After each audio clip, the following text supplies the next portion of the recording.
Hey, my name is Bhavani Kola. Welcome back to another session of Face to Face to Online Transition. In today's session of Teaching with Teams, we will be looking at channel settings and moderations and how important are they while we teach a class.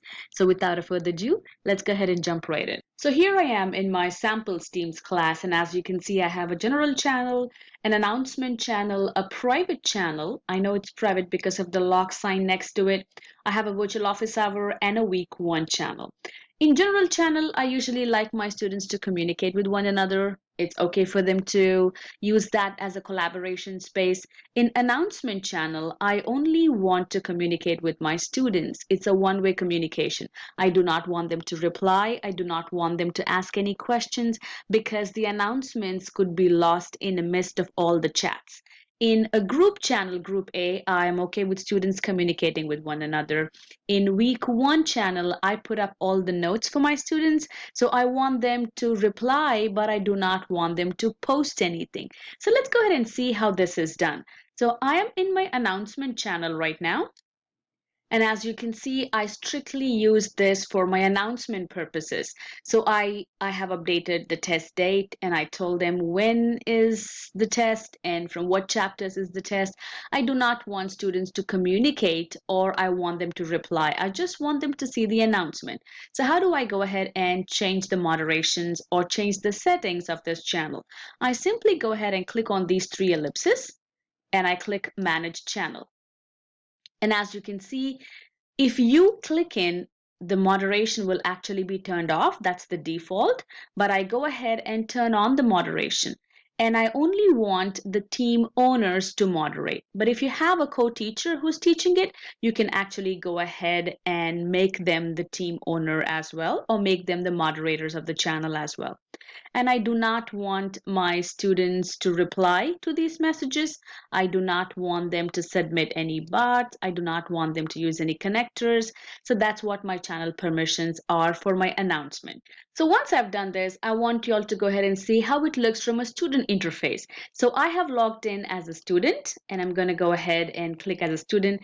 This is my student interface. I do not have any options to reply. All I can do is simply like, or because it's a test, I do not want to like it. But I cannot reply to it. I cannot add any comments. Only a moderator of this particular channel can do it.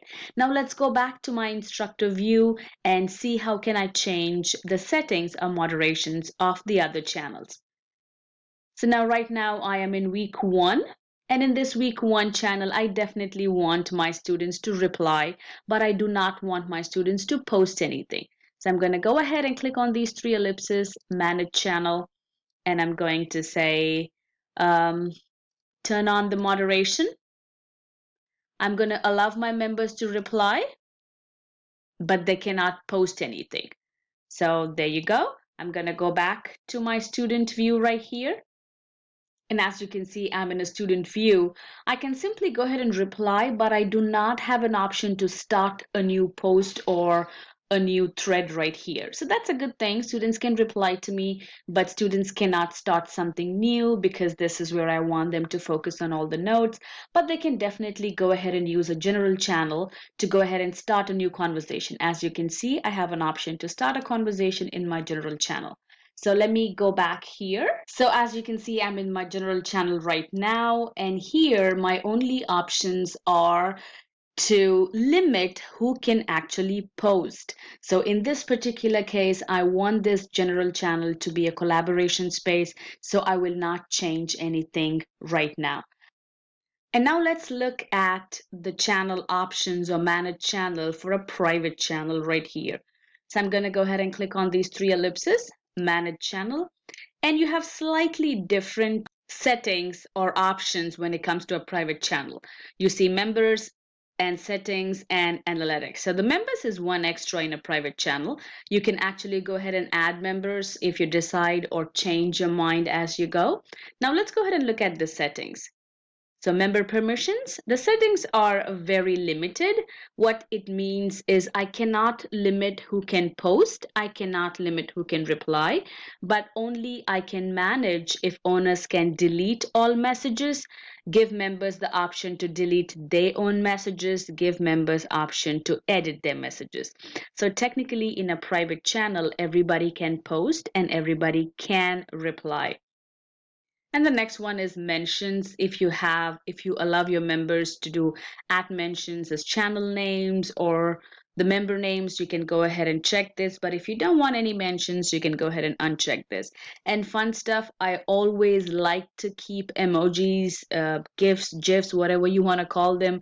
But I definitely want to restrict any or filter out any inappropriate stuff. So you might want to make sure you check that, especially if you're teaching elementary kids.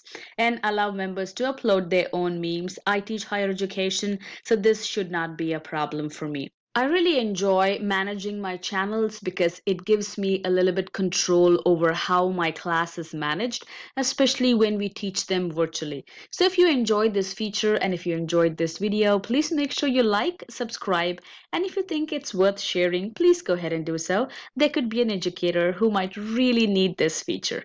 And please remember, happy teaching!